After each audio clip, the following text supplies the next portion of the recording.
Dharmasthala మృతదేహాల మిస్టరీని తేల్చేందుకు SIT రంగంలోకి దిగింది. చెప్పలేనని ఘోరాలు నేత్రావతి నది ఒడ్డున జరిగాయని విజిల్ బ్లోయర్ చెప్పడంతో అసలు అక్కడ ఏం జరిగిందన్న సందేహాలు మొదలయ్యాయి. వందల మంది మిస్ అయ్యారని, లెక్కలేనన్ని శవాలు పూడ్చేశానని ఒక వ్యక్తి చెప్పడం సంచలనంగా మారింది. పారిశుద్ధ్య కార్మికుడు అందించిన సాక్ష్యాలు, అనుమానాస్పద మరణాలపై ప్రభుత్వం సిట్ను ఏర్పాటు చేసింది. అతన్ని వెంట తీసుకుని వెళ్లి కొన్ని ప్రదేశాల్లో తవ్వకాలు జరిపారు. నేత్రావతి నది స్నాన ఘట్టానికి అవతలి వైపు ఉన్న ప్రాంతం నుంచి మొదలుపెట్టారు. ఆ పారిశుద్ధ్య కార్మికుడు మొత్తం 13 చోట్లను గుర్తించగా తవ్వకాలు జరుపుతున్నారు. 6వ పాయింట్ వద్ద అస్థిపంజరం లభ్యం కావడంతో పాటు కొన్ని మానవ అవశేషాలు లభ్యమయ్యాయి. ఆ ఎముకల్ని ఎఫ్ఎస్ఎల్ కు పంపారు అధికారులు.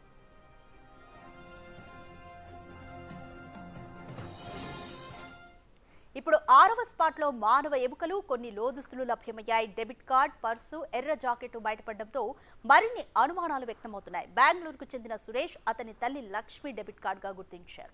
మహిళ లోదుస్తులు కూడా దొరకడంతో సిట్ మరింత దూకుడు పెంచింది.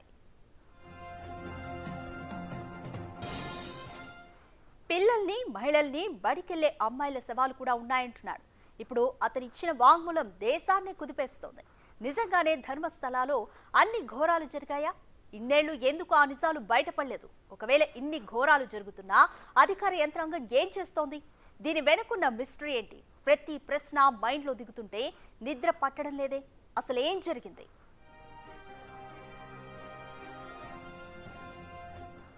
ఒకే ఒక్కడు పాప భీతి వెంటాడుతుందని ప్రాణభయంతో చేశానంటూ నోరు విప్పాడు. లెక్కలేనని శవాలను పూడ్చానంటున్నాడు ఓ పారిశుద్ధ్య కార్మికుడు. తన చేతులతోనే వందల శవాలను పూడ్చిపెట్టానన్నాడు. 1995 నుంచి 2014 వరకు ధర్మస్థలాలోని దేవాలయంలో పనిచేసిన ఒకప్పటి పారిశుద్ధ్య కార్మికుడి వాంగ్మూలం ఇది. ఇప్పుడు ఇది దేశాన్ని షేక్ చేస్తోంది. వెన్నులో గగురు పొడిచే వ్యాఖ్యలను ఎవరూ నమ్మరని ఆధారాలుగా తాను పూడ్చిన ఓ శవం ఎముకలను, ఫోటోలను కూడా తీసి చూపించాడు.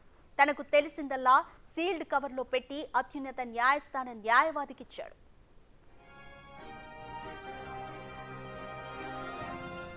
రెండు 2003లో ధర్మస్థలాలో అనన్య భట్ అదృశ్యమైంది. శ్రీ మంజునాథ టెంపుల్ కు వెళ్లిన తర్వాత ఆమె కనిపించకుండా పోయింది. జూలై 15న అనన్య భట్ తల్లి సుజాత తన కూతురు కనిపించడం లేదని ఫిర్యాదు చేసింది.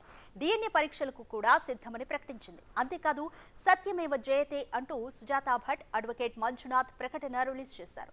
ఇక వేదవల్లి, పద్మలత మరో 17 ఏళ్ల అమ్మాయిది మిస్సింగ్ స్టోరీ, ఈ మిస్టరీ కొనసాగుతోంది. ఇక అనధికారికంగా అదృశ్యమైన మైనర్ల సంఖ్యకు లెక్కే లేదు. మొత్తానికి లోదుస్తులు లేని యువతులు, బడికి వెళ్లే అమ్మాయిల శవాలని ఎక్కువగా పాతిపెట్టినట్లుగా ఫిర్యాదుదారుడు చెబుతున్నాడు.